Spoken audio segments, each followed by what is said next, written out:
So, I want to talk about what I think is a bombshell article that was recently published in the New York Times. This is a piece by Jonathan Martin, and it's titled, Stop Sanders Democrats Agonize Over Bernie Sanders Momentum. Now, there are two implications embedded in that headline. The first is that there's a group of Democrats who are firmly in the camp of, we need to stop Bernie.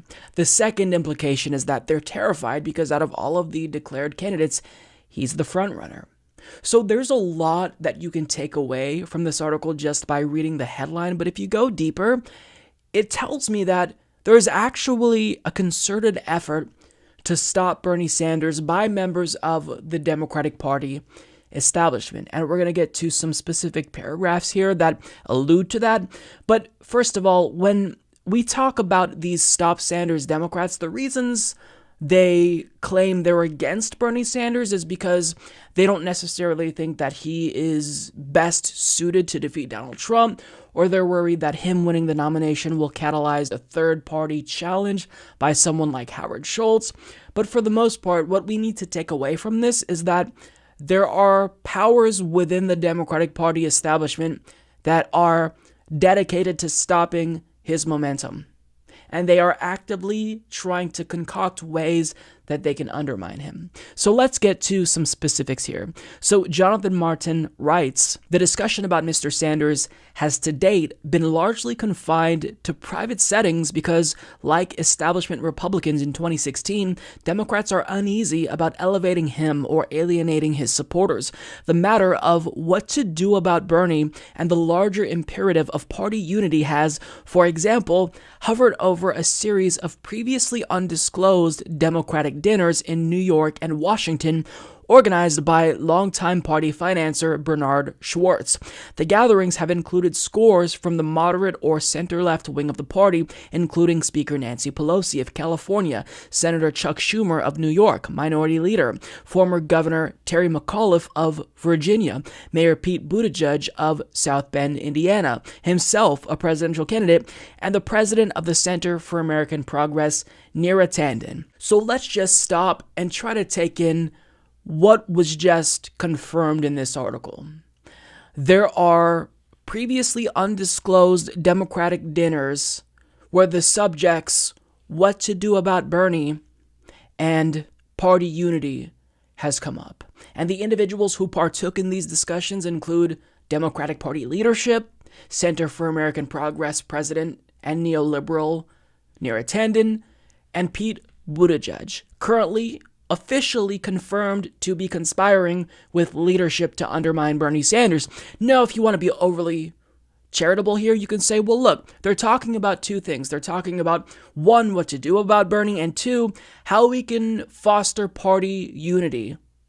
So maybe it's the case that they're talking about unifying behind Bernie Sanders because it looks like he's going to be the But also, it could very well be the case that they're talking about how they're going to be able to cultivate party unity after they fuck him over again.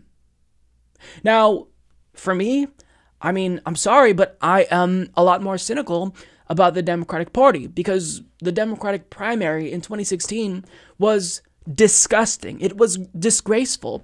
They overtly rigged it against Bernie Sanders. Now, I'm not saying that they fixed it, that it was impossible for Bernie Sanders to win, but what happened was the DNC colluded with Clinton's team to give her an unfair advantage.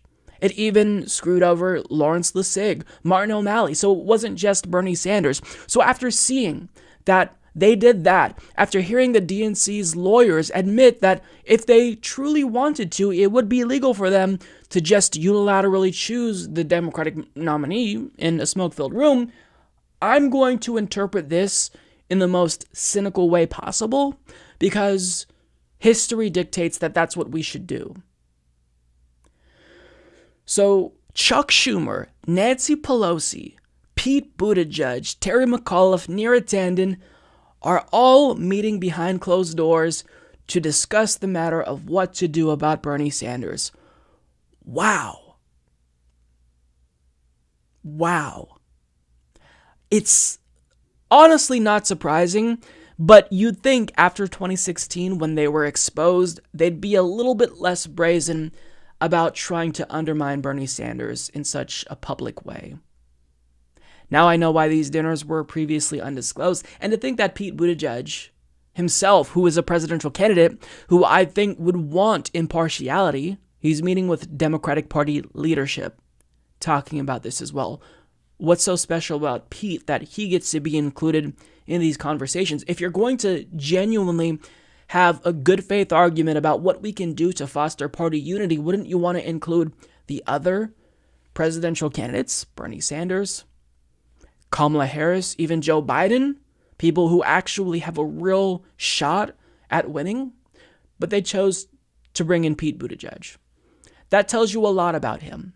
Now, another thing that is discussed in this article is superdelegates. So it is possible that since there are so many candidates running, that could splinter the vote among the establishment centrist wing of the party, which would give Bernie Sanders a plurality. But it very much could be the case that Bernie doesn't get enough votes to secure the nomination in the first round. So they talk about this prospect of what would happen in the event a second vote came up, and whether or not they'd rule out choosing someone other than Bernie. And it seems like they don't want to do that because obviously, if you just steal an election away from Bernie publicly in front of everyone, you essentially guarantee a Trump victory.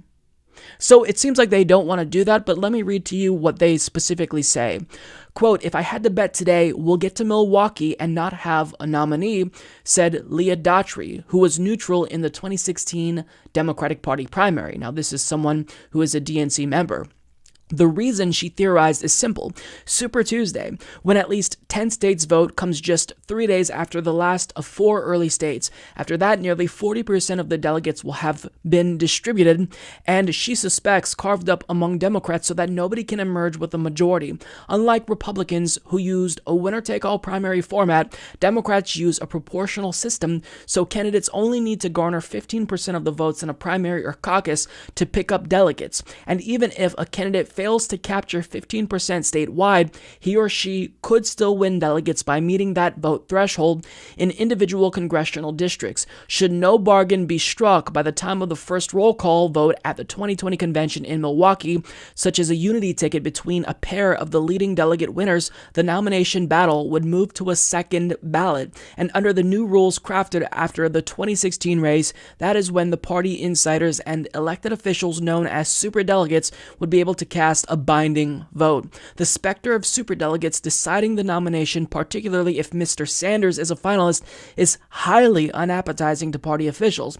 If we have a roll, so be it, but I'd much prefer that it be decided in the first round just from a unity standpoint, said Senator Debbie Stabenow of Michigan. So it seems like if they're going to undermine Bernie Sanders, what I get from that is that they're going to try to do it in a covert way, hence why they're doing these private closed-door meetings. Because again, if you truly want to defeat Donald Trump, and I believe that most Democrats do, not all of them, but most truly want to defeat Trump, then you can't just take this person who has the plurality of pledged delegates and snatch it away from them and give the nomination to someone else. They would lose in perhaps a landslide election and guarantee that Trump is elected 4 more years. So this would make them incredibly delegitimate, which you'd think that they would already be delegitimized after 2016. But nonetheless, if you do it in such a brazen way like they did, or like they could potentially do, that could be harmful. So it's clear to me that we need to not necessarily be as worried about the second round superdelegate vote, even though it should still be on our minds. We need to be more worried about the more covert ways that they're going to try to undermine Bernie Sanders. And now there's literally a group of Stop Sanders Democrats discussing what to do about Bernie, including Democratic Party leadership, Pete Buttigieg, Neera Tanden, and it's disgusting.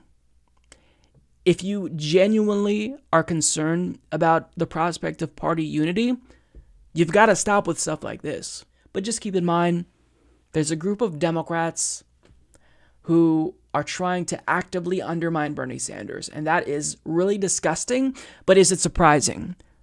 Not at all. Not at all. It's exactly what I expected because this was my initial prediction. Seeing how they undermined Bernie in 2016, are they going to do it again?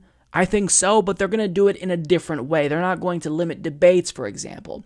They're going to do it in a way that we wouldn't expect because, lightning never strikes the same place twice, right? So why would they do it the same way? They're going to think of new ways to screw over progressives. Now, what could be something that happens is Bernie Sanders just overcomes the rigging because he's so overwhelmingly popular now. He has the name recognition. He's the front runner. So he could trump the field, and this may not matter. But nonetheless, in the future, going forward, regardless if he wins or not, these are the things that Democrats have got to stop. And it's why we have to change the makeup of the party leadership and the establishment because it's disgusting. They're not about democracy. They're about protecting their own. They're about protecting the status quo.